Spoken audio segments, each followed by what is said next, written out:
ভিডিওর শুরুতে আপনাদেরকে একটি ভিডিও দেখিয়েছি, এরকম হাজারো ভিডিও আছে সুইডি সিকিউরিটি কর্প অর্থাৎ সুইডি আইন শৃঙ্খলা বাহিনীর। তাদের সেখানে এইসব ভিডিওর অভাব নেই। প্রতিনিয়ত যে সকল প্রবাসীরা ভিক্ষা খুঁজতেছেন তাদেরকে গ্রেপ্তার করা হচ্ছে।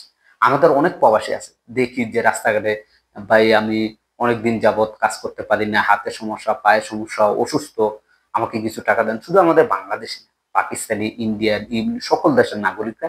এবং অনেক প্রবাসী এরকমও আছে যে কোনো সুপার মার্কেটের সামনে দাঁড়িয়ে থাকেন, সৌদি যদি মালসা বানায় কিনে বের হয়, তার গাড়িতে আপনি সেই মালসামাগুলো উঠিয়ে দেন, আপনি টাকা নেন, সেটাকেও কিন্তু ভিক্ষা হিসাবে গণনা করা হয়ে গেছে। এখানে যে ব্যক্তি ভিক্ষা খুঁজতেছে সেখানে তাদেরকে গ্রেপ্তার করা হচ্ছে।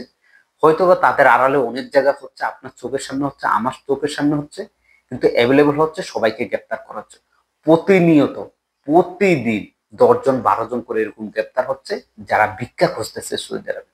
আমাদের যে সকল প্রবাসী বাইরে আছেন বা অনেক বাংলাদেশি আছেন যারা হজ করতে আসেন, ওমরা করতে আসেন, আসার পরও সৌদি আরবে মক্কা মদিনায় ভিক্ষা খোঁজেন, আমরা অনেক সময় আপনাদেরকে ফেসবুকে ভিডিওগুলো দিয়েছি, পোস্ট দিয়েছি।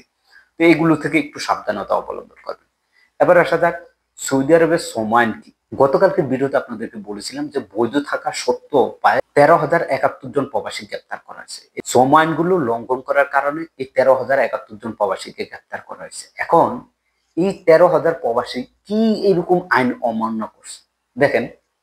প্রথমত বলেন, যেমন আপনার যে মালিক, আপনি যে বিষয়ে আসছেন, যেই কাজে আসছেন, আপনি সেই কাজ করেন নাই, আপনি আপনার মালিকের আন্ডারে কাজ করেন নাই, আপনি মালিকের আন্ডারে ভিসা নিয়ে বাইরে কাজ করেন অন্য জায়গায়, অন্য মালিকের আন্ডারে, এটাও একটি সময় লঙ্ঘন।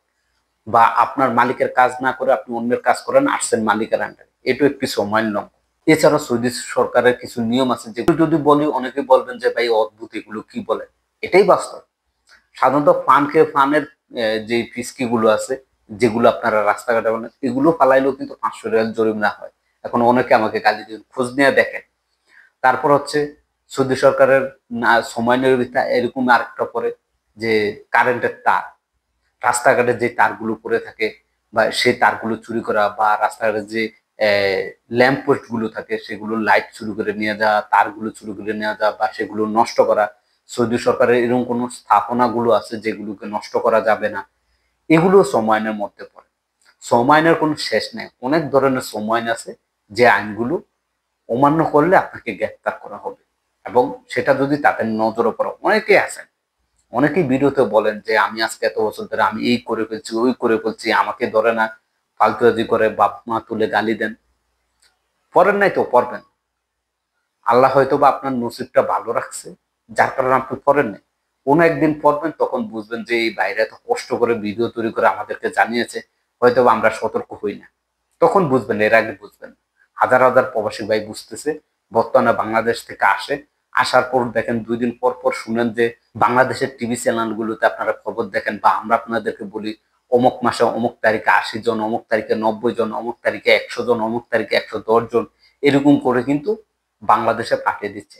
অনেকে আছেন নতুন, আসার পর 2 মাস হয়েছে, 1 মাস হয়েছে, 3 মাস হয়েছে, কিন্তু ধরার পর আবার কেউ আছে 4-5 বছরও আছে, ধরার পর তাদেরকে পাঠিয়ে দিয়েছে। তারা বুঝে যে কত জানে কত চাইলে আপনি বুঝবেন না, তা আপনার মুখ দিয়ে ফরফরানি বেশি আসবে, এটাই নিয়ম। তো যাই হোক, আপনারা অবশ্যই সতর্ক থাকবেন। এই ভিডিওটা করার মূল উদ্দেশ্য হচ্ছে আপনারা একটু সতর্ক থাকবেন, সৌদি সরকারের যে নিয়মগুলো আছে, যে আইনগুলো আছে আপনার জন্য, আমার জন্য, সেগুলো আপনি মেনে চলবেন। সবাই ভালো থাকবেন, সুস্থ থাকবেন। আল্লাহ হাফেজ।